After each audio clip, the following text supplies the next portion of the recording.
Então, eu estou aqui, estou me sentindo bem, graças a Deus, e para falar de um tema que eu particularmente gosto, né? E acho um dos temas mais...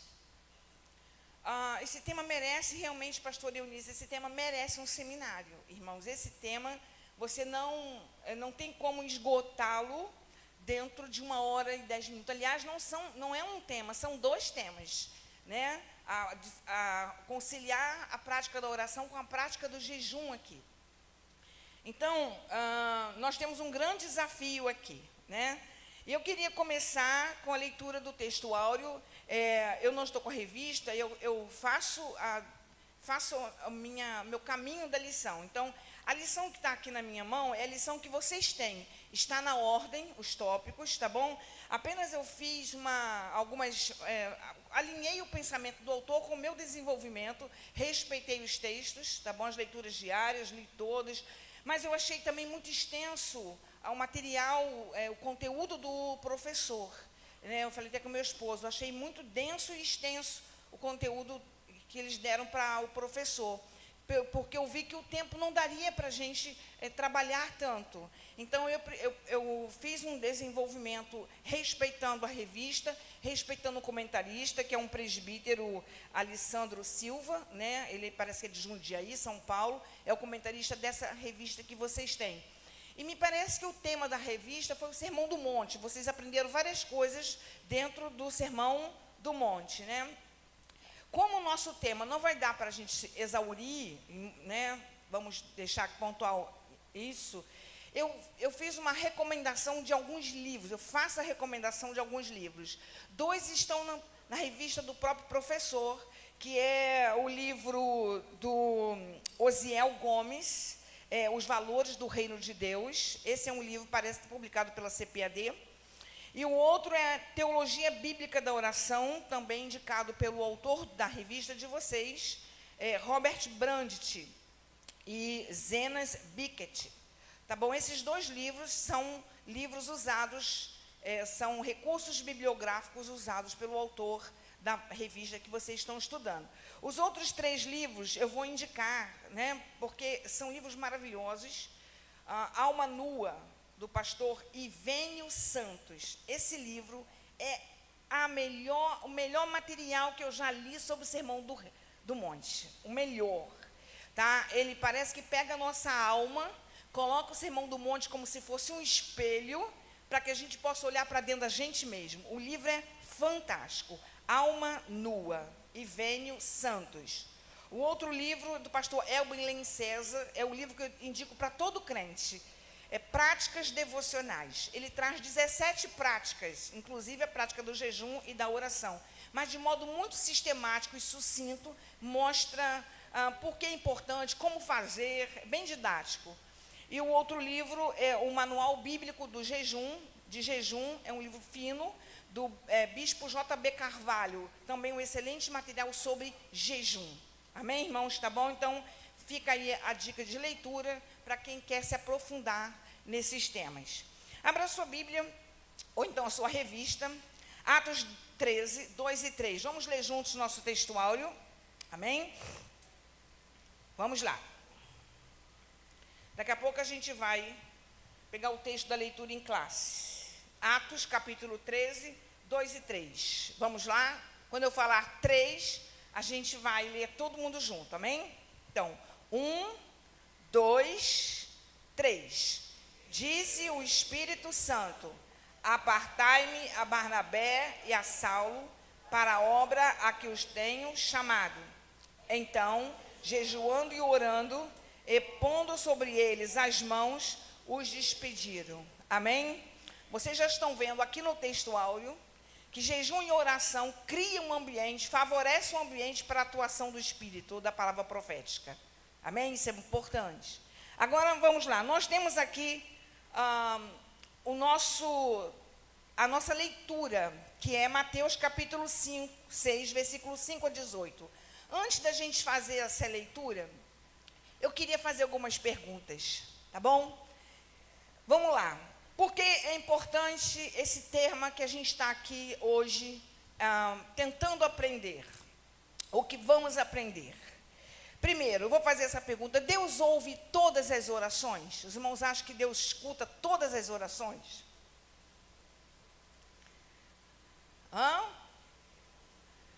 Não. Tem alguém lá atrás. Quem acha que não escuta todas as orações? Ou os irmãos acham que ele escuta, mas não atende? Aí fica mais fácil, né? Oi? Mas tem oração que Deus não escuta mesmo. Deus disse para o profeta Jeremias: não ore por esse povo, eu não vou escutar. Tem oração que Deus não escuta. Deus não ouve pecadores, está escrito na palavra. Então, tem orações que Deus cerra os ouvidos, né? Outra pergunta, é possível, olha aqui a pergunta, é possível, os irmãos acham, que é possível viver a vida cristã sem praticar a oração? É possível uma pessoa ser crente, afirmar que a fé cristã, sem praticar a oração? Não. Porque não é possível obedecer aos mandamentos de Jesus sem Ele. É impossível viver a vida cristã sem Ele. E a oração, diga comigo, a oração é a maior expressão de quem depende de Deus e conta com Deus. Amém? A maior expressão de dependência de Deus está na oração. Outra pergunta, há orações que devem ser continuadas ou a gente tem que orar só uma vez só e acabou? Pastor Bauer disse que a gente tem que orar até Deus atender. Então, é possível fazer orar. Mas isso não seria uma vã repetição?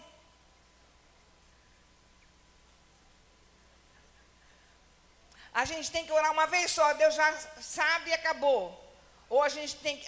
existem orações que a gente tem que fazer, repetir, até Deus ouvir. Os irmãos acham que tem? Vamos lá, já se fez essa pergunta? Outra pergunta, se Deus sabe de tudo antes que a gente ore, por que tem que orar? Jesus falou, o vosso Pai sabe antes de você pedir. Então por que eu tenho que pedir? Isso é para você pensar, notem bem.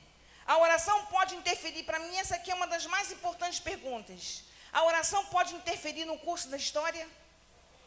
A história pode ser mudada pela oração? Então, quem cria o futuro?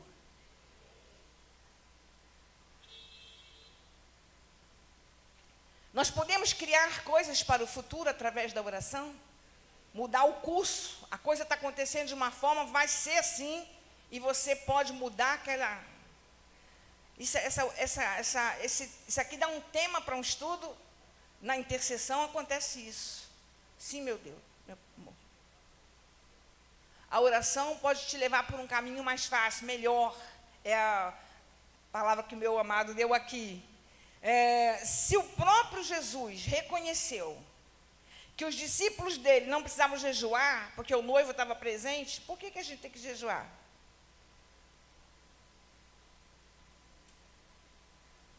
Essa é uma pergunta. Outra coisa, qual é a relação do jejum com a batalha espiritual? O que tem a ver jejum com vitória? Já parou para pensar nisso? Então, não vou esgotar essas respostas, amém, irmãos? Não tem como a gente... Só estou colocando essas perguntas para vocês terem noção de que a gente está diante de um tema. Quem sabe aqui, pastor Início, todo mundo vai para esse seminário que a senhora está organizando. Amém? Vai ser aberto? É aberto. Vai ter um seminário sobre aqui nessa manhã, sobre oração. E eu coloquei aqui, ó, esse tema mostra que o assunto merece um seminário. Está escrito aqui, ó, sem saber, tá bom? Com horas e horas de reflexão. Nosso desafio hoje aqui é abordar, conciliar esses temas de uma forma bem sucinta, tá bom? O mais maravilhoso desse assunto, talvez seja, irmãos, é que nós estamos diante de dois temas, oração e jejum, que são apontados hoje não apenas como benéficos na questão espiritual, mas eles são apontados hoje pela ciência, no quesito, aliás, não só nesses, mas no quesito oração e no quesito jejum, A ciência e a fé estão dialogando hoje. Estão conciliadas hoje. A neurocientista doutora Rosana, não sei se vocês devem conhecer, ela tem canal no YouTube, ela é conhecida, parece que ela é não sei se é a segunda ou quarta, não quero errar aqui, quarta maior neurocientista do mundo. Ela é cristã e ela, em uma das palestras que ela deu na TV, ela fala sobre a oração e ela diz que a oração é a melhor psicoterapia do mundo. Ela diz que quando você ora, acontece que é afetado, né, a área mesolímbica do cérebro. Então, o que vai acontecer é que existe como se fosse um relaxamento emocional. A oração tem um efeito terapêutico. E você, então, isso gera uma sensação de pertencimento, bem-estar. Ela fala exatamente isso na sua palestra. Depois vocês procurem lá no YouTube. Por isso é que Ana não comia, correto? Angustiada, deprimida, entra no santuário, sai de lá com outro rosto e vai comer. O que aconteceu com Ana? A oração transformou a sua alma. Aquela que não comia, sai de lá e canta um cântico. Então, a oração mudou seu estado psicológico. Então, isso é a ciência dialogando com a fé. Jesus quer que você tenha saúde. E providenciou através da cruz que o véu fosse rasgado para que você entrasse na sala do Santo dos Santos e essa saúde pudesse ser operada através da oração. Amém? Então, orar gera saúde. Eu fui curada de uma depressão profunda. E sei que fiz tratamento, tomei medicação, mas o que me curou mesmo foi a oração. Agora, e o jejum? O jejum, irmãos, ele, através de um processo de autofagia, promove a desintoxicação do nosso organismo. Os médicos aconselham a prática do jejum. Todas as células mortas, né, as toxinas que nós ingerimos através de alimentação que não é saudável, elas são acumuladas no nosso organismo e quando você pratica o jejum, o que acontece é um processo de limpeza que é promovido dentro da gente. O doutor Adolf Meyer diz que o jejum é o meio mais eficiente de corrigir qualquer problema orgânico. A prática do jejum hoje, ela é atestada pela medicina, pela ciência. Então, estamos diante de dois assuntos aqui, que vão trazer não apenas um aumento na sua fé, que vão gerar não apenas um conhecimento do caminho de Deus, que vão promover não apenas vitória sobre o diabo, mas vão também trazer saúde para a sua vida física. Amém? Deus é tão bom que prepara uma consulta de graça para a gente. Ele está preparando uma mesa para você nessa manhã, na presença dos seus inimigos.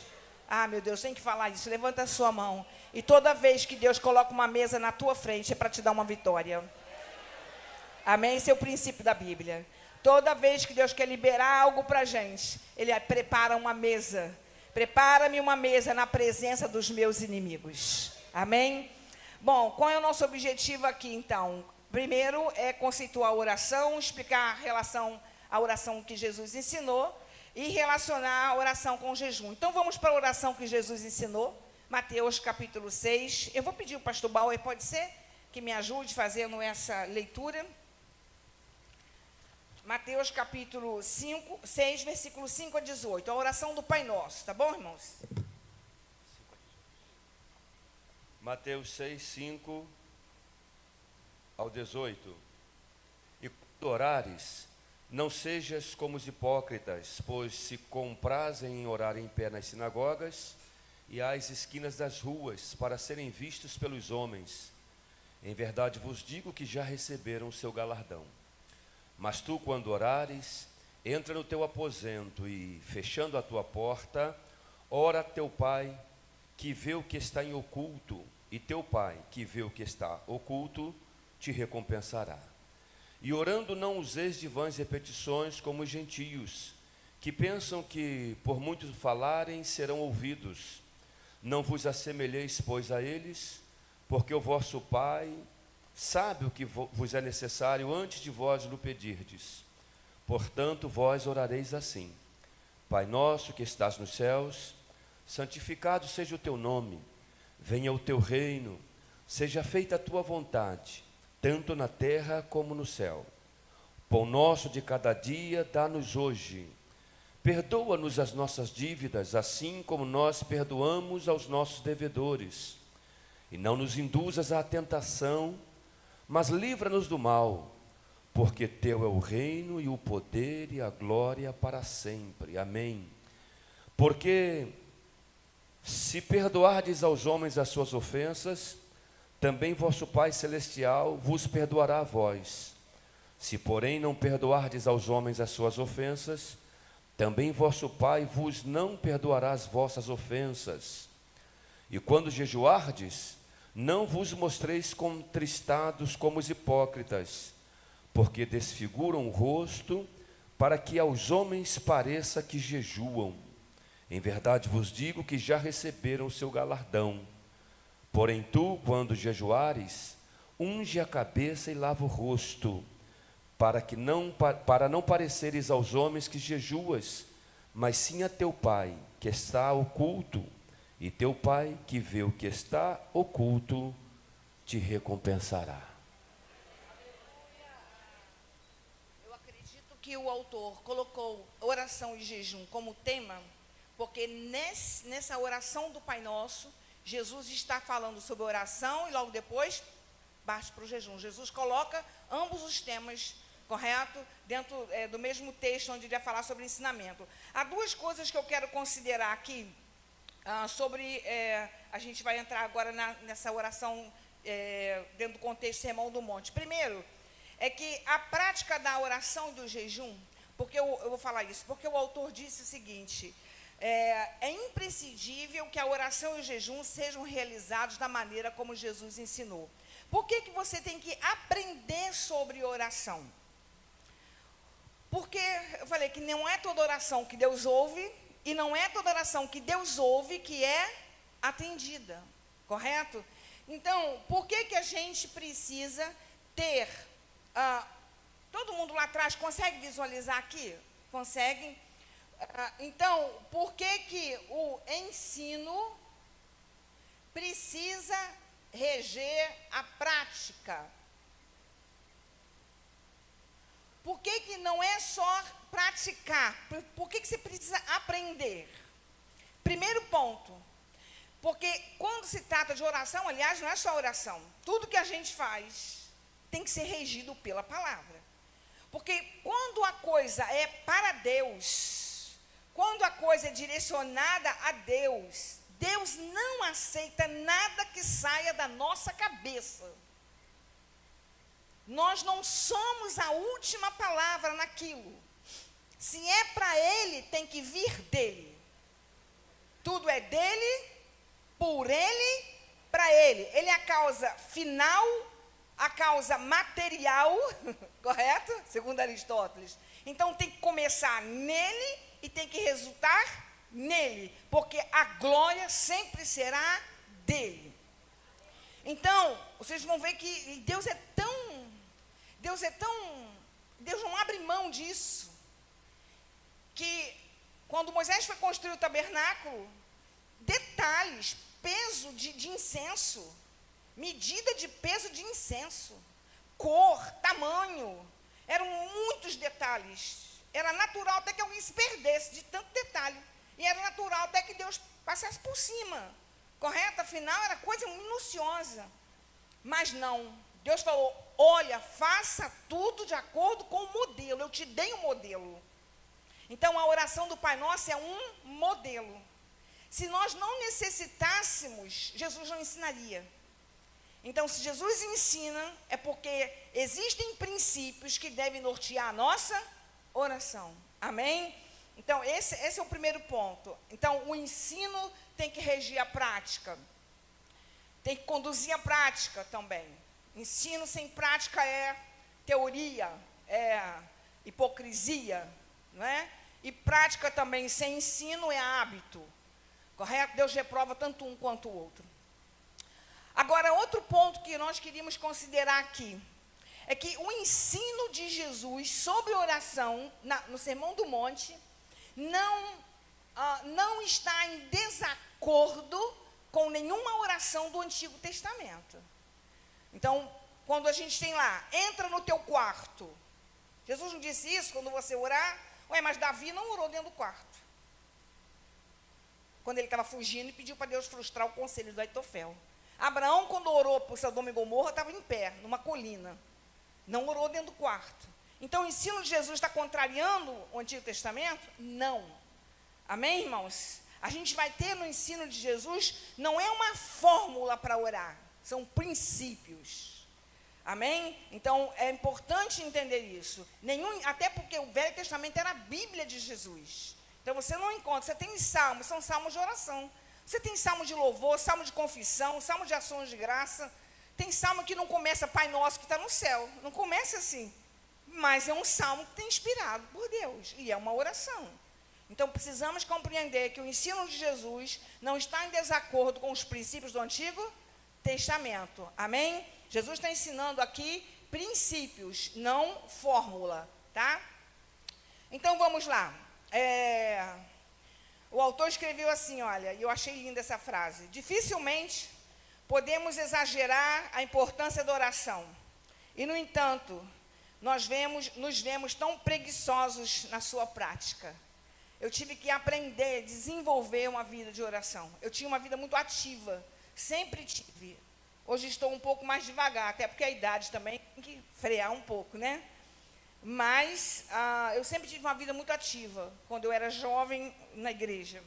Um dia mas eu orava quase nada. E um dia eu estava no ônibus, entrando para o trabalho, indo para o trabalho, eu escutei uma voz falar comigo. E o Senhor falou exatamente essa expressão: Paulina, minha filha, você não pode passar 1 hora comigo? Eu escutei aquela voz, eu estava indo pagar passagem, sentei, e Deus começou a me falar: você tem muito tempo para a minha obra, mas eu quero que você passe tempo comigo. E aí eu passei a entender aquilo e passei a vigiar, policiar a minha vida de oração. E tudo alavancou depois disso. Então eu precisei aprender sobre passar tempo com Deus. É isso que Jesus está falando aqui. Amém? Sobre você passar tempo com Deus, na sua casa, na sua vida individual. Não é a oração pública que ele está regendo aqui. Ele está trabalhando a questão da nossa vida de oração, na nossa vida, a prática individual. Tá bom? Então, vamos lá. A oração dentro do contexto do Sermão do Monte. Irmãos, eu vou colocar aqui, já que o pessoal lá de trás disse que enxerga bem aqui, eu tenho que só forçar o pé aqui para o quadro não... Vamos lá. Quando você vai para a oração do Pai Nosso, o pastor Bauer leu Mateus, capítulo 6, versículo 5 a versículo 18. Mas Mateus, capítulo 6, vocês concordam que está dentro do Sermão do Monte? O Sermão do Monte, ele começa no capítulo 5, ele termina no capítulo 7. Ok? No capítulo 5, versículo 1 a versículo 12, Jesus vai elencar 8 princípios, não vou colocar aqui todos, não é possível, tá bom? A gente não vai ter, não é essa a proposta. 8 princípios sobre que regem, Mateus capítulo 5 é o Sermão do Monte. O Sermão do Monte é a constituição. Eu aconselho vocês trazerem caderno, lápis ou caneta, tá bom? Para a escola, para vocês escreverem. Constituição do reino, porque Mateus apresenta Jesus como rei e ele vem para estabelecer o seu reino. Muito bem, todo reino tem uma constituição, amém? Qual é a constituição do reino? Ela é regida por 8 princípios. Esses princípios apresentados do versículo 1 a versículo 12, bem-aventurados pobres de espírito, eles herdarão o reino dos céus. Bem-aventurados limpos de coração, eles verão a Deus. Jesus vai dar 8 bem-aventuranças. Essas 8 bem-aventuranças são 8 princípios que serão desenvolvidos a partir do versículo 12, que a gente vai chamar de corpo do sermão. E aqui no capítulo 7, nos versículos finais, versículo 24, 25, Jesus vai fazer a sua conclusão, dizendo que aquele que ouve a sua palavra é como alguém que construiu a casa sobre a rocha. Ou seja, aqueles que dão ouvido a tudo que ele ensinou aqui, tem 2 tipos de pessoas, os que vão ouvir e os que não vão ouvir. Os que vão ouvir vão estar firmados sobre a rocha. E essa rocha é o fundamento do reino. Então, esses princípios aqui, eles mostram a excelência de um caráter de um súdito do rei. Qual é o primeiro princípio? O que isso tem a ver com o tema? O primeiro princípio é o princípio da adoração, porque tudo começou na história com a questão da adoração e tudo vai terminar com a adoração. Tudo começou no céu com a questão da adoração. Satanás querendo ser Deus. Tudo termina na história com a questão da adoração. Apocalipse mostra isso. Então, adoração é outro tema. Mas vamos lá. Quando Jesus fala da oração aqui, ele vai falar sobre, no mesmo capítulo, aqui, versículo 1, ele vai falar sobre a prática da esmola, a prática do bem. Ele vai falar sobre a oração, ele vai falar sobre o jejum. 3 práticas. Essas 3 práticas estão associadas com o princípio da adoração. Por quê? Eu não pratico o bem para ninguém me gloriar, porque eu pratico o bem e ninguém vê, porque a glória que eu busco é a de Deus. Eu não oro em público para ninguém me ver, eu oro no meu quarto para buscar a Deus, para que o reino dele seja estabelecido. Os irmãos estão vendo aqui? Eu não jejuo para as pessoas verem o quanto eu sou espiritual. Não, eu jejuo, só Deus sabe que eu estou fazendo aquilo. Então, o foco dessas 3 práticas não é o eu. O foco dessas 3 práticas é Deus. Amém? Então, essas 3 práticas, oração, jejum e prática do bem, estão associados em especial com o fator adoração. Amém? Isso é importante a gente compreender dentro do Sermão do Monte, tá bom? Onde a oração está inserida. Agora vamos lá. Pai querido, vamos lá. Então, a gente tem aqui, a oração encontra-se dentro do princípio, ou dentro do desenvolvimento do princípio da adoração, né? Porque Jesus diz que é pobreza absoluta. Eu sou pobre de espírito, eu não tenho nada, então eu busco tudo nele. Eu não sei como fazer, eu busco a ele. Eu não sei como vencer, eu peço ajuda dele. Os irmãos estão entendendo aqui? Eu sou pobre de espírito. Pobre, o pobre de espírito vê o reino sendo trazido.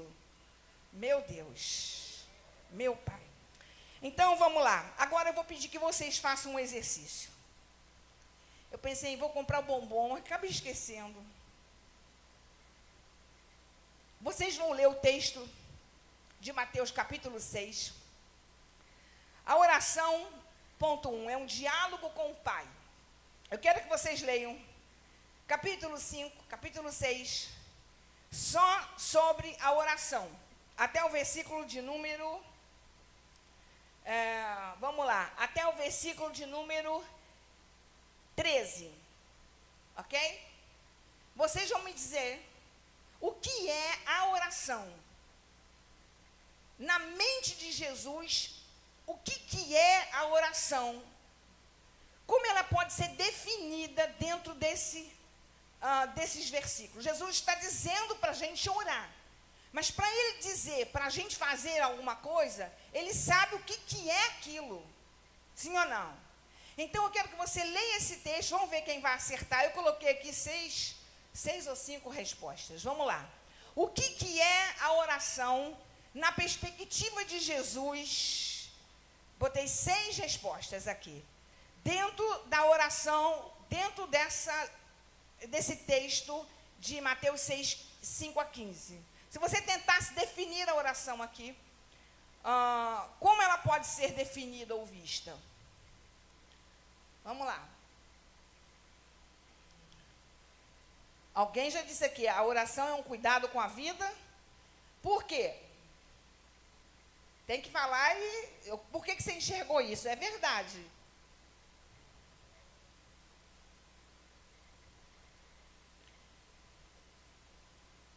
Exatamente. A oração ali, ela vai exigir da pessoa, como é o nome do senhor?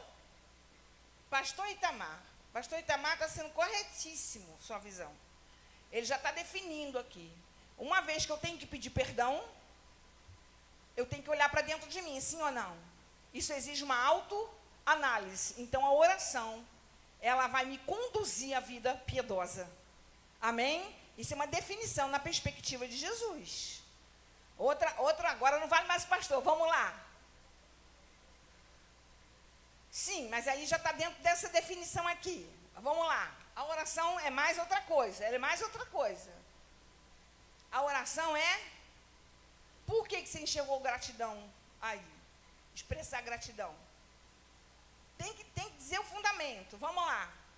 Meu Deus, gente. Como é que você começa a orar? Como é que Jesus ensinou a orar? Isso é uma loucura. Hã? Como é que Jesus, vocês quando orarem, orarão assim? Hã? Pai, que está onde? Não, mas ele falou, você entra para o seu? Então eu coloquei que você aqui num quartinho, tá bom? Você está num quartinho. Vamos lá. Teu pai te vê aqui no quarto, você tem que ir para o quarto. Com a consciência de que nesse quarto o pai está te vendo. Mas, ao mesmo tempo, Jesus disse assim, você tem que orar, dizer assim, Pai nosso que está onde? Então, você vê o Pai nos céus. Então, se o Pai, o Pai está no céu, como é que ele está no teu quarto? Mas, vamos lá. Existe algo aqui muito forte. O que é a oração na concepção de Jesus? É uma apropriação correta da paternidade. Por que a apropriação correta da paternidade? Porque a apropriação correta da paternidade exige que a gente tenha consciência da imanência de Deus. O que é imanência? Ele está no quarto. Ele está me vendo, ele sabe, ele compreende, ele está ali perto. Mas, ao mesmo tempo, ele não se limita àquele espaço, ele está nos céus. Então, ele, ao mesmo tempo, ele é grande. Então, ele não apenas tem consciência do que eu preciso, ele é poderoso para suprir o que eu preciso. É a visão da imanência e da transcendência, entende aqui? Ele está no quarto, mas ele não está restrito ao que me levou para o quarto. Ele não está restrito ao que te fez se esconder naquele esconderijo do teu quarto para buscá-lo. Aquilo que te levou para aqui não prende ele. Os irmãos entenderam aqui? Então, você tem que ter essa consciência de que ele está aqui. Agora, olha como é grande isso. Irmãos, a gente não tem ideia do distanciamento do quarto para o céu.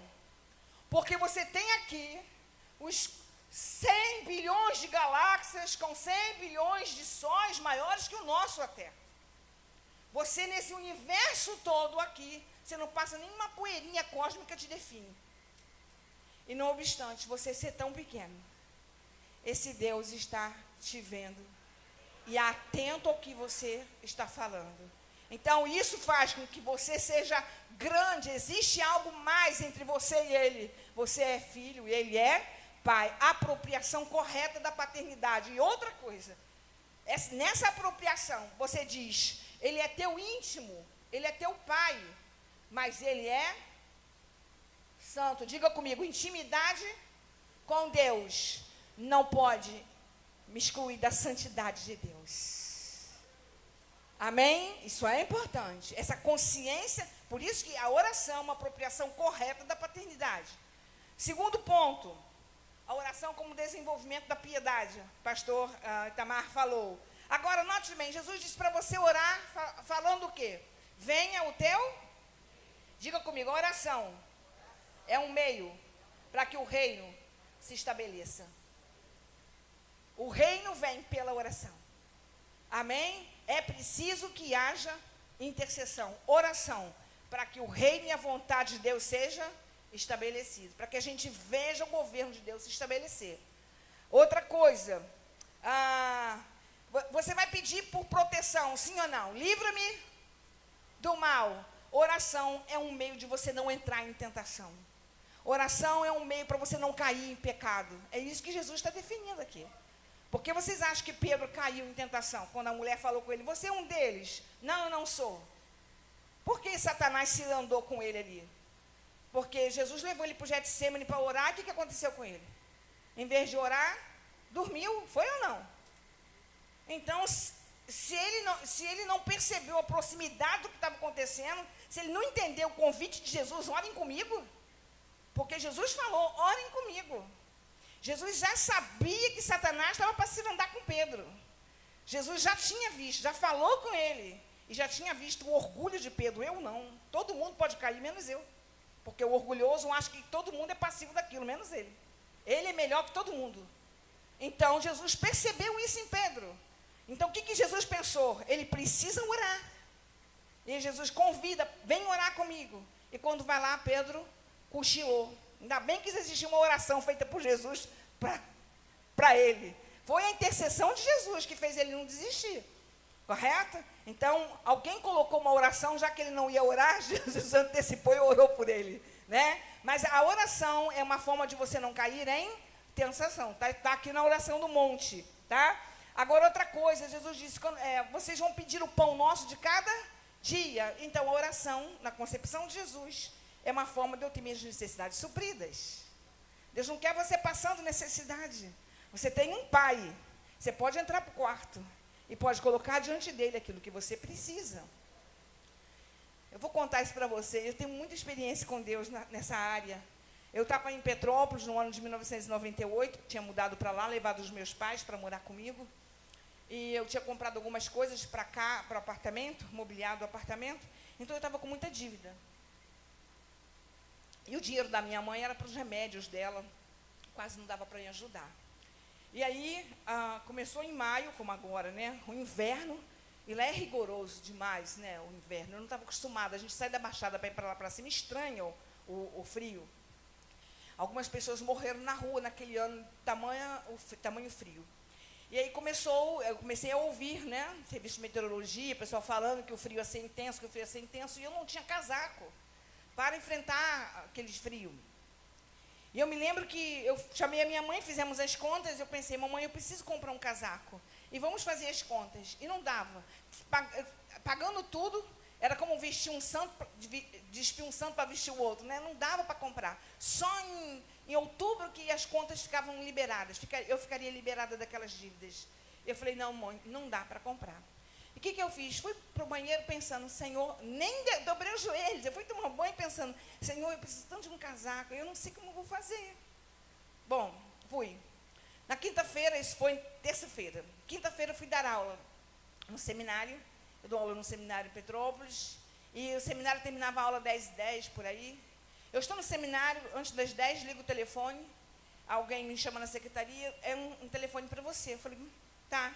Fui atender, depois ela veio ser minha madrinha de casamento, eu não era casada na época, e ela falou com uma certa dificuldade, porque ela tem uma gagueira, e ela falou para mim, você não foi ao culto? Eu falei, não, eu estou no seminário dando aula, não podia estar no culto. Ela, pois é, mas eu vi uma visão com você no culto. Eu disse, a senhora eu via você sentada no púlpito, e eu olhava e via você, e daqui a pouco eu não via mais. E eu orei a Deus 3 vezes, eu via você no púlpito, mas você não estava no culto. E eu falei para o Senhor, por que o Senhor está me mostrando a Paulina? Ela precisa de alguma coisa? Ó Deus, por que o Senhor está me mostrando a Paulina? E ela escutou uma voz falar assim, dá um casaco para ela. E ela disse para mim assim, olha, eu não estou te perguntando se você quer, se você aceita, se você precisa, eu estou dizendo que Deus mandou eu dar, e eu quero marcar com você amanhã na Rua Tereza para eu comprar um casaco para você. Gente, eu guardei por mais de 10 anos aquele casaco. É um casaco muito bom. Essa foi uma das experiências. Eu tenho várias experiências com Deus, bem específicas mesmo. Para Deus me mostrar que Ele estava vendo eu aqui no quarto. Deus dizendo assim, é aquilo, é bem... Uma forma de Deus mostrar assim, eu estou ciente daquilo que você precisa. Então, a oração, sob o ponto de vista de Jesus, ela é um meio de nós termos nossas necessidades supridas, amém? Eu vou dizer para você uma coisa, eu não acredito, não sei se já falei isso aqui, eu não acredito que aquela pedra, de onde saiu a água para o povo beber água no deserto, não, Deus botou aquela pedra lá na hora que o povo foi passar. Para mim, aquela pedra já fazia parte da geografia, vocês concordam comigo? Por que eu estou dizendo isso? Deus sabia que o povo ia passar ali? Sabia. Sabia que o povo ia ser água, sede? Sabia. Então, diga comigo, Deus prepara o suprimento antes que eu tenha a necessidade. Amém? Oh, aleluia. Quando você entrar no teu quarto para colocar a sua necessidade, Deus já tem o suprimento. Nele já está tudo pronto. Amém? Precisamos acreditar nisso, gente. Precisamos ver que Deus é esse, tá bom? Então, vamos lá. Se eu pudesse, eu ficava aqui a vida toda só falando nisso, né? Então, a oração como um diálogo com o Pai. Jesus, depois, se vocês quiserem, eu posso dar essas frases, tá bom? O que é a oração? Ok? É uma apropriação correta da paternidade, desenvolvimento da piedade, meio para estabelecer o reino, proteção de quedas, livramento, e aqui, então, instrumento de batalha espiritual, certo? A oração é um meio de ter necessidade suprida, e a oração também é uma expressão de adoração, amém? Por que eu estou dizendo isso? Porque geralmente a gente vê a oração como sinônimo de súplica, não é verdade? Oração é só para pedir, mas não é assim que Jesus está vendo a oração, e nem quer que vejamos a oração. Então, vamos lá, mas a oração não tem esses elementos? Tem. Eu vou ler aqui alguns textos e vocês vão me dizer o que ele está expressando. Preste atenção, eu não vou dizer, está na revista, eu não vou dizer, vou dar pronto. Eu vou ler o texto e vocês vão me dizer que tipo de oração é essa, tá bom? Vamos lá, podia anotar o nome agora para eu trazer o bom humor na próxima aula, né? Vamos lá. Estejam, pois, atentos teus ouvidos, os teus olhos estejam abertos para ouvir a oração do teu servo, que eu hoje faço perante ti, dia e noite, pelos filhos de Israel, teus servos. Faço confissão pelos pecados dos filhos de Israel, porque pecamos contra ti, eu e minha casa pecamos. Neemias falou isso no capítulo 1, verso 6. Que tipo de oração é essa?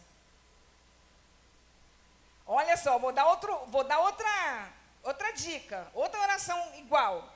Tem misericórdia de mim, ó Deus, segundo a tua benignidade. Apaga as minhas transgressões, segundo a multidão das tuas misericórdias. Confissão. Então, diga comigo, a confissão é um elemento da oração. Quando o pastor aqui lembrou que ela leva a autoanálise, quando eu peço perdão, eu só peço perdão porque estou me arrependendo de algum pecado, eu tenho que confessar o pecado. Amém? Então, confissão é um tipo de oração, um elemento da oração. Agora, vamos lá. Esse aqui. Eu te exaltarei, ó Deus, Rei meu, e bendirei o teu nome pelos séculos dos séculos. Cada dia bendirei o teu nome pelos séculos dos séculos. Amém.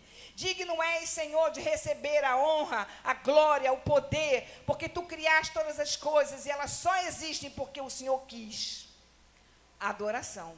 Amém? Então, existe confissão, existe adoração. Agora, bendiz, ó minha alma, ao Senhor, e não te esqueça de nenhum dos seus benefícios. É Ele quem perdoa as suas iniquidades e apaga todas as tuas transgressões. Agradecimento ou gratidão. Então, existe oração, vamos lá, de adoração, confissão, gratidão. Aqueles 9 leprosos, faltou neles o quê? Gratidão. Então, Deus considera a gratidão e muito, porque a gratidão te prepara para receber outra coisa além daquilo que você já recebeu. Aquele homem que agradeceu, voltou para agradecer a cura, não foi isso? Jesus falou assim, agora vai, a tua fé, você não está só curado, você está salvo. Então, quando você agradece, você prepara o teu coração para receber mais coisa. Por quê? Porque Deus quer que você volte a Ele de novo. Amém? Então, a gratidão te prepara para maiores bênçãos. Agora, outra coisa. Essa aqui eu já falei praticamente. Jesus falou assim, está escrito assim, ó, Atos 12:5. Pedro, pois, era guardado na prisão, mas a igreja fazia contínua oração por ele a Deus. Que tipo de oração é essa? Intercessão. Amém? Tiago disse, orai uns pelos outros. Então, já temos 4 elementos aqui. Primeiro, quem lembra? Confissão, adoração, gratidão, intercessão. Muito bem, essa turma está ótima. Agora essa aqui. Davi disse assim, eu gosto muito dessa oração. Uma oração pequenininha. Olha só. Pelo que disse Davi, também Aitofel, disseram a Davi, Aitofel está entre os que conjuraram com Absalão. Então Davi orou, ó Senhor, transtorna o conselho de Aitofel.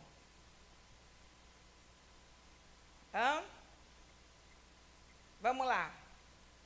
O servo de Abraão disse, ó Senhor, dá-me um bom encontro hoje e faz beneficência teu servo Abraão, quando ele queria encontrar uma noiva para Isaac.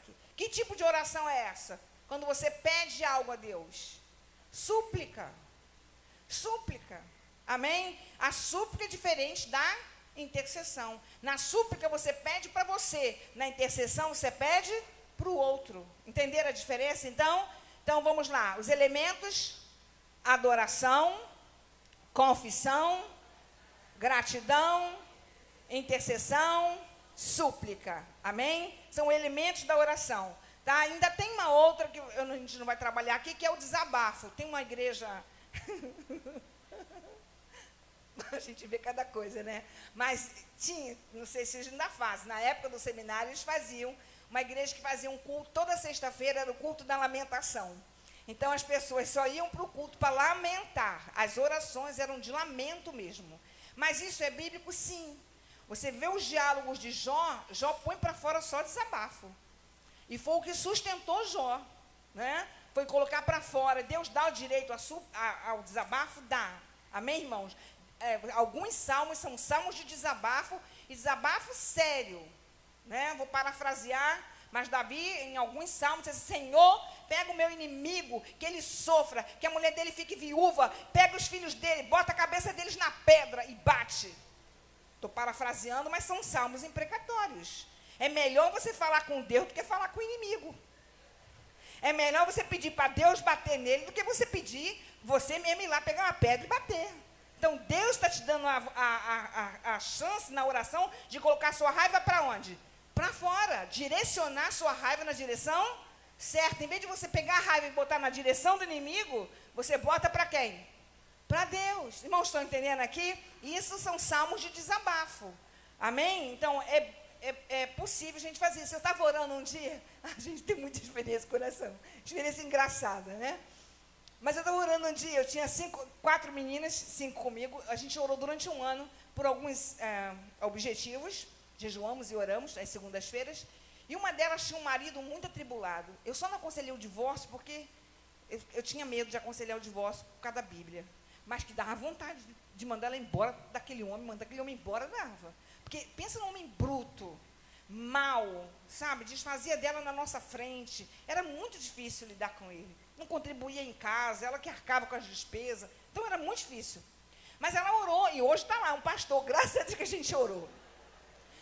Ela teve outra visão, né? Mas um dia a gente estava orando, e tinha uma amiga, Marcinha, que estava muito chateada, porque a gente, antes de orar, já viu mulher para orar? Primeiro ela desabafa, né? Ela bota para fora, depois que vai orar, né? A gente desabafava, e essa menina desabafou, que o marido tinha feito, tal, chorou. Tá, agora vamos orar. Ora, Márcia, por fulano. Não vou falar o nome aqui, porque vai para o YouTube. Ora por fulano. E a Márcia foi orar. Aí a Márcia orando. Senhor, a Márcia é muito justiceira. Senhor, está escrito na tua palavra que aquele homem Nabal era ruim. E ele era muito ruim. E o Senhor matou ele. E o Senhor matou ele e deu a Abigail para casar com Davi. Senhor, eu não estou te pedindo para matar o fulano, não. Aí falou o nome do... Né? Mas eu estou te pedindo, dá um sacode nele. Irmãos, a gente tem que se segurar na hora da oração. A outra vez eu estava no monte orando. Dessa vez eu não aguentei. Estamos orando. Vamos orar.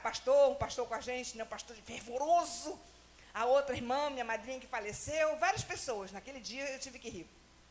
Vamos orar. Aí uma pessoa estava passando depressão profunda.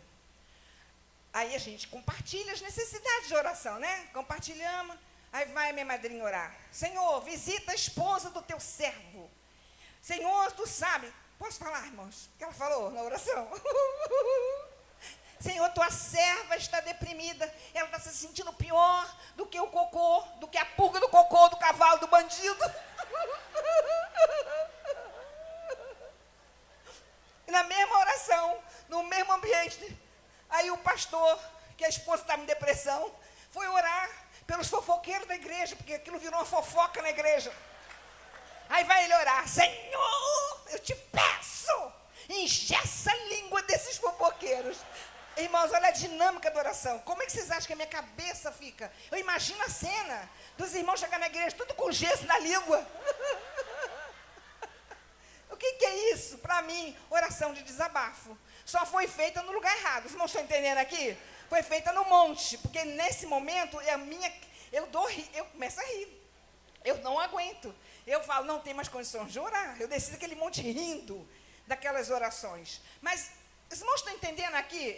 Eu vou condenar essas pessoas por falarem isso? Não, não vou. Eu vou entender que elas estão pondo para fora e Deus dá esse direito. Mas é bom que faça isso aonde? No quarto. Amém? No quarto. Deixa só os anjos darem gargalhada da nossa oração. Vamos lá. Então, o que é importante considerar na oração? Então, o direito à súplica. Deus dá o direito a você de pedir. Ah, meu Deus, eu vou falar isso. É porque eu vejo Deus na Bíblia, irmãos, tão grande e tão bom. Eu vou falar, vocês vão me mostrar o princípio, tá bom? Onde eu vejo esse princípio. A mulher foi lá falar com Eliseu que os filhos seriam vendidos para pagar uma dívida. Eliseu mandou ela pegar vasos, não foi isso? Trancar a porta do quarto e que o azeite se multiplicaria. Por que o azeite parou? Eu vou perguntar duas coisas. Quem estava mandando o azeite? Quem estava multiplicando o azeite? Deus, muito bem. Esse lado agora, por que o azeite parou? Porque não tinha mais? Então, quem determinou o fim da bênção? Foi Deus que parou de multiplicar ou foi ela que não tinha condições de suportar? Muito bem, esse é o primeiro ponto. Esse é o primeiro versículo. Segunda passagem, tá bom? Segunda passagem. Eliseu é chamado para orar, para falar, para liberar uma palavra, num contexto de onde estavam 3 reis unidos numa guerra e acabou a água e estava todo mundo condenado a morrer. Josafá disse, não tem um profeta do Senhor, 7 dias sem água. Todo mundo, cavalo, todos os animais, todo mundo já definhando. Eliseu vem e diz o quê? Primeiro manda tocar um instrumento, depois ele fala assim, façam covas. Assim diz o Senhor. Vai haver muita água nesse vale para saciar a sede de vocês. E se isso for pouco aos olhos de vocês, Deus ainda quer fazer mais. Ele vai dar vitória sobre os seus inimigos. Esse é o segundo princípio. Tem outros textos. Ruth com Boaz na rabiscação. Davi, quando vai orar, Deus fala para ele que faz uma aliança. Vocês vão ver que Deus quer fazer muito mais além daquilo que você está pedindo ou esperando. O que você está pedindo é pouco aos olhos do Senhor. Ele quer fazer ainda mais. Então, Deus te dá o direito à súplica. Deus quer que você entenda que a resposta dele pode ser sim, pode ser não. E a gente precisa aceitar o não de Deus. Amém? Davi teve que conviver com o não, Moisés teve que conviver com o não, Paulo teve que conviver com o não. Às vezes Deus vai dizer não. Agora, como os homens de Deus viam a oração? Vamos lá. Pai, me ajuda. O segundo ponto. Meu Deus. No comentário, o autor disse assim, se a oração é tão importante, por que ela é tão negligenciada? Né? Na verdade, a oração não é só importante. A oração é uma ordem. Amém, irmãos? Jesus disse, né, que nós devemos orar sem cessar, sem desvanecer. Lucas 18:1. Paulo disse, orai sem cessar. Ou seja, você tem que desenvolver uma vida de dependência contínua de Deus. Amém?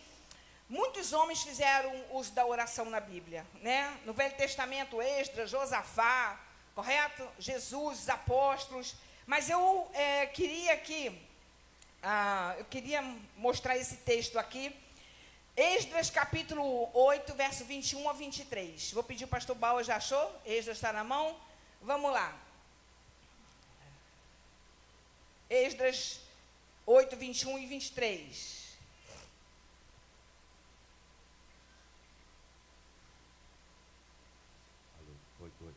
Como eles viam a oração? Esdras 8, 21 a 23. Isso.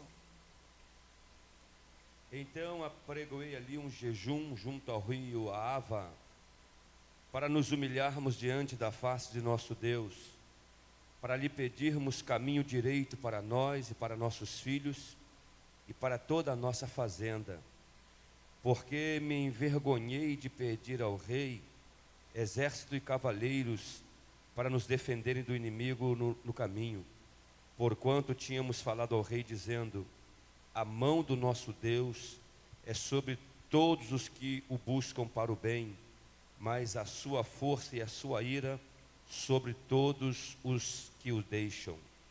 Nós, pois, jejuamos e pedimos isso ao nosso Deus, e moveu-se pelas nossas orações. Acho lindo esse texto, fortíssimo. Esdras estava viajando da Pérsia para Jerusalém. Estava com 1.654 pessoas com ele. E ele estava levando 650 talentos de prata. Estava levando 100 peças de ouro, mais outras peças de metal semelhantes em valor ao ouro. Estava levando uma quantidade suficiente para atrair adversários, inimigos, ladrões. E ele era o responsável por aquela multidão. E ele disse assim: olha, eu fiquei com vergonha de pedir ao rei ajuda e proteção. Por que ele ficou com vergonha? Porque ele tinha dito para o rei: a mão do nosso Deus está sobre nós. E a mão do Senhor é poderosa para nos livrar. Então, ele teve vergonha. Presta atenção, porque... E aí, o que ele fez? Ele foi, pela oração, pedir a Deus livramento no caminho. Jejuou e orou e Deus livrou. Então, como é que ele via a oração? Note, se ele já tinha dito que a mão do Senhor estava sobre ele, preste atenção nisso, e que a mão do Senhor era poderosa, meu Deus, eu tenho que ilustrar isso, por favor, vem cá, meu amor, me ajuda aqui. Faz de conta que aqui está Deus, tá bom? E aqui está a mão, isso aqui é a mão de Deus, ou seja, isso aqui representa todo o poder de Deus que está a meu favor, sim ou não? Então, segura isso aqui. Estava onde? Na visão, o que Esdras falou? A mão do Senhor está sobre mim. Se a mão do Senhor estava sobre ele, ele ficou com vergonha de pedir ao rei que colocasse a mão dele, o exército dele sobre ele. O que ele fez? Pela oração, se apropriou daquilo que já estava com ele. Amém? Meu Deus, eu tinha que ter muitas horas hoje com vocês aqui, para falar sobre Hebreus capítulo 4. Na oração, a gente se apropria daquilo que em Deus já está pronto a nosso respeito. Já é seu. Você tem que tomar posse. Como você toma posse? Por meio da oração. Então, era assim que eles viam a oração. Amém? Outra passagem para mostrar como eles viam a oração está em Atos capítulo 1, versículo 24 a 25. Vamos lá. Meu Deus. Para o relógio. Atos 1, 24 e 25. Quando o senhor pega aí?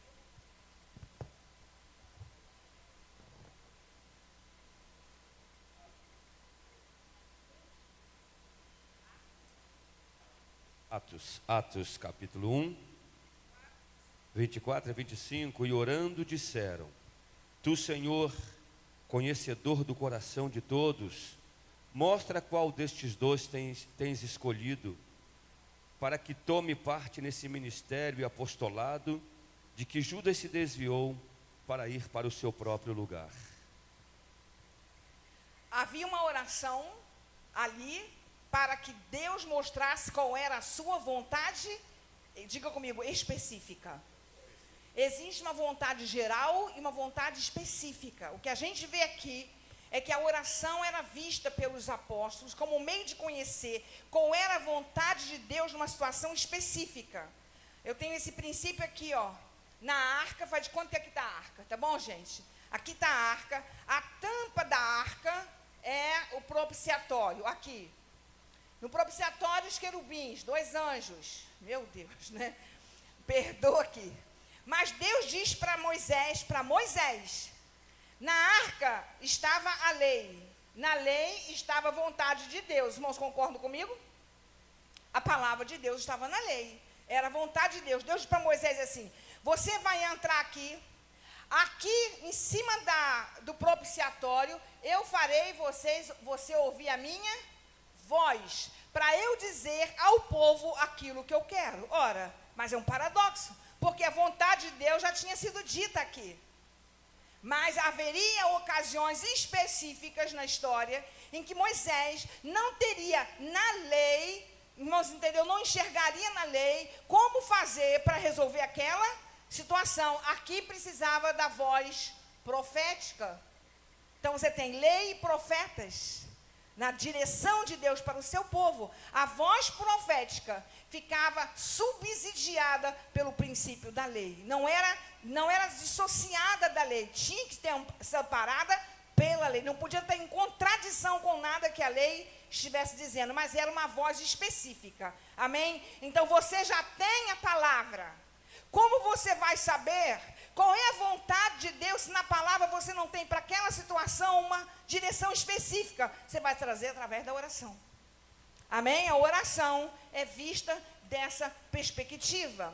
E por fim, a oração, meu Deus, Josafá, capítulo 20 de 2 Crônicas. Pai, eu preciso dar isso aqui. Aí a gente vai terminar com o jejum. Nem que eu fale com o jejum, só 5 minutos, tá bom? Vamos lá. 2 Crônicas, capítulo 20, versículo 6 a 12. Me ajuda, pastor Bauer. 26 a 12 de 2 Do 6 a 12. E disse, Senhor, Deus de nossos pais, porventura não és tu, Deus nos céus? Pois tu és dominador sobre todos os reinos das gentes, e na tua mão há força e poder, e não há quem te possa resistir.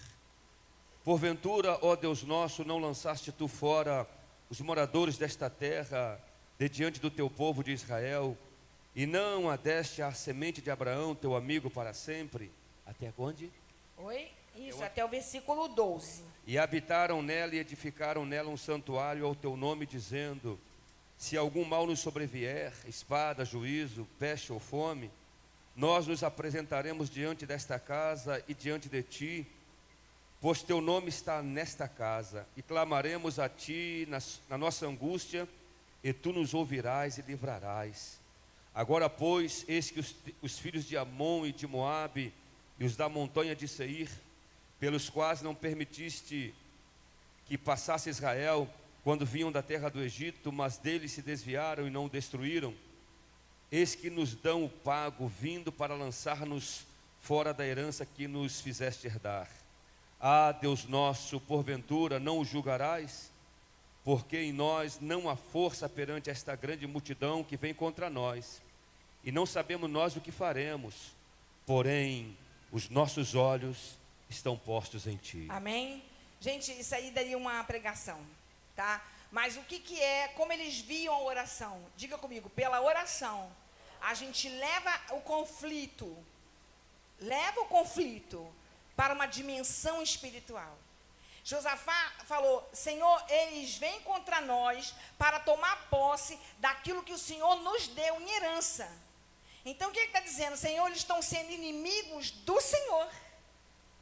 Eles estão sendo inimigos do teu propósito. Então agora a guerra não era Josafá versus amonitas. A guerra agora era Deus contra os... Josafá pegou a batalha, entende aqui, pela oração, e levou para o conflito, para a dimensão correta. É como uma águia que pega a serpente e tira da terra. Ela leva para o ar. No ar a serpente não tem como se sustentar. Ela leva para uma outra dimensão. Então isso é feito pela oração. Daí Deus falou, então essa guerra não é de vocês, essa guerra é minha. Deus foi essa a resposta. Foi isso que, ai pai, tem que falar isso. Foi isso que Eliseu fez. Fica de pé, vocês aqui do primeiro banco, todos vocês. Só faz um montinho assim, só faz um montinho. Uma multidão, faz uma multidão com eles ali. Eu tenho aqui uma multidão, aqui eu tenho um profeta. Olha a oração que faz. Aqui está o profeta. Vem caminhando para cá. Para que vem essa multidão? Essa multidão são sírios, soldados sírios, que vêm para prender o profeta, Eliseu. Paralisa só um pouquinho. Eliseu faz uma oração assim. Qual é a oração que ele faz? Diga assim, cega eles. Senhor, cega eles. Fica todo mundo cego. Preste atenção. Todos eles tomariam ele pela mão e levariam para o rei da Síria. Ele faz uma oração. Quando ele faz uma oração, ele leva eles para um ambiente espiritual. Correto? O que acontece? Todo mundo fica cego. Agora, quem guia quem? Eles não levam Eliseu. Eliseu pega eles pela mão e sai puxando todo mundo. O que acontece? O que acontece com a oração? Deus coloca o inimigo na tua mão e você conduz o conflito. Aleluias! Oração é isso. Você leva para o ambiente certo. E agora quem está no comando da situação não é o inimigo que te comanda, é você que comanda o inimigo. Amém? Isso é a oração, irmãos. Você tem que enxergar o que significa oração. Aleluias. Agora eu tenho que parar. Eu tenho que parar pelo menos 3 minutos, 2 minutos para falar do jejum, porque senão eu não vou falar do jejum. E aí vocês nem me chamam mais aqui. Tá bom? Por que a oração e jejum estão combinados? Sabe por quê? O próximo ponto é como você orar, sentado, em pé. Isso aqui não tem... Você pode pegar a revista, dar uma olhadinha, tá bom? Jesus nem tocou nesse assunto aqui na oração do Pai Nosso, tá bom? Por que o jejum é uma combinação perfeita com a oração? A gente tem Paulo começando seu ministério com jejum, 3 dias de jejum, sua jornada. Jesus começando seu ministério 40 dias em jejum, correto? Samuel jejuou, Josafá jejuou, a igreja de Antioquia jejuou, foi o texto que a gente leu. Neemias, o jejum está presente em toda a Bíblia, tá? Agora, o que é importante observar aqui, que é a relação do jejum com a batalha espiritual. Por quê? A primeira tentação aconteceu aonde? No Éden. E qual foi o elemento da tentação? Comida. Uma árvore para comer, certo? A tentação do primeiro homem. E a tentação do segundo homem começou quando? Foi no deserto e começou com o quê? Comida. Não é interessante? A serpente se utilizar da comida, tanto no primeiro homem, quanto no segundo homem. Por isso que o jejum tem relação com batalha espiritual aqui, tá bom? O foco, a estratégia era tirar do foco e concentrar na necessidade do corpo, ok? Então, quando você jejua, olha para mim aqui, quando você jejua, você tira a sua visão daquilo que o teu corpo precisa e você se alinha com o foco de Cristo. Você se alinha com Cristo na questão do foco. Amém? Então, o jejum tem, depois que você passa algumas horas, eu fiz jejum, máximo que eu fiz direto foram 3 dias, né? Fizemos de 40 dias, mas assim, entregando todo dia às 18 horas. Mas direto, 3 dias, não fiz mais que isso, né? Mas no jejum a gente tem, depois que passa as primeiras horas, né, que você vence aqueles conflitos que naturalmente são parte do corpo, o corpo reclama comida, mas acontece um clareamento da mente. É incrível como acontece um clareamento da mente. Você pensa com mais clareza. O jejum ele aumenta a tua sensibilidade e percepção espiritual, né? Nós colocamos forças espirituais em movimento, né? E nós ajustamos comportamentos, percebemos pecado na nossa natureza. Por que tem a ver com o pecado? Meu Deus, precisava de mostrar isso aqui. Por que tem a ver com a questão da batalha espiritual? Porque você mortifica a carne. O que é a carne, irmãos? Pai, precisava de tanto. A carne é um princípio de semelhança com o diabo. Vou fazer esse desenho aqui, mas poderia explicar, mas levaria tempo, então só acreditem, tá bom? Por favor. Então, o que é a carne? Por que eu botei uma serpentezinha aqui dentro da gente? carne é um princípio de semelhança com o inimigo. Todo mundo tem. Paulo diz isso em Gálatas, correto? João diz, se nós dissemos que não temos pecado, mentimos para nós mesmos. Pecado aí é uma natureza, uma inclinação para fazer o que não deve ser feito. E não vai ser tirado de nós. Então, é um princípio de semelhança.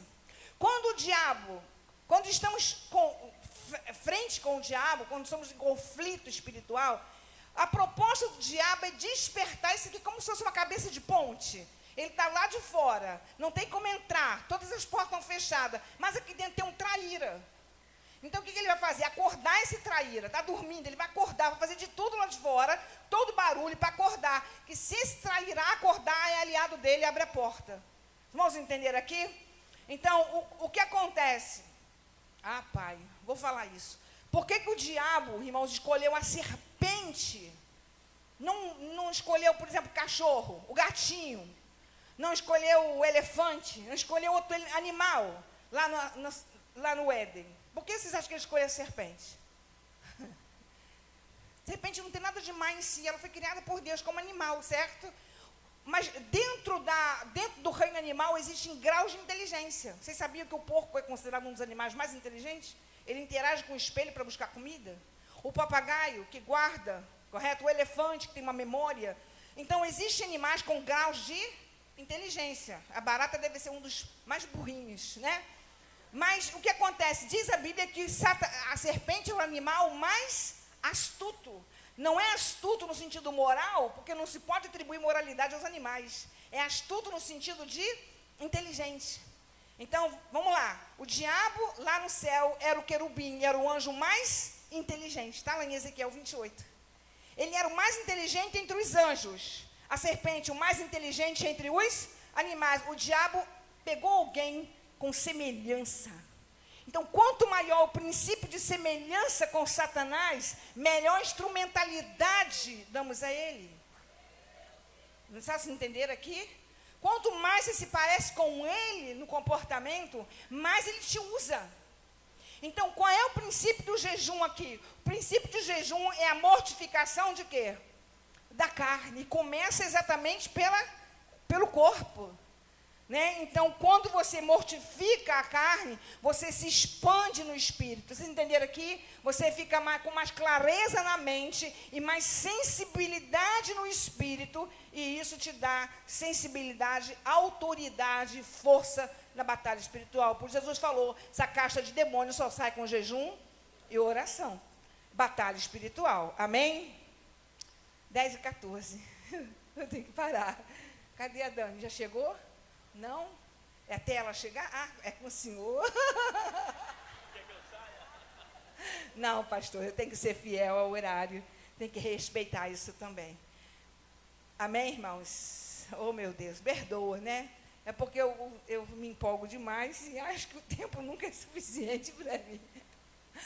Mas eu quero agradecer a vocês, tá bom? Eu espero que a minha oração foi essa, que vocês sejam atraídos para a oração e desafiados para a prática do jejum, para que vocês possam crescer na expansão do reino e também possam crescer em intimidade, revelação, conhecimento, vencer nas guerras espirituais, porque Deus quer nos conduzir em triunfo, porque do ponto de vista de Deus nós já somos mais do que vencedores. Deus abençoe.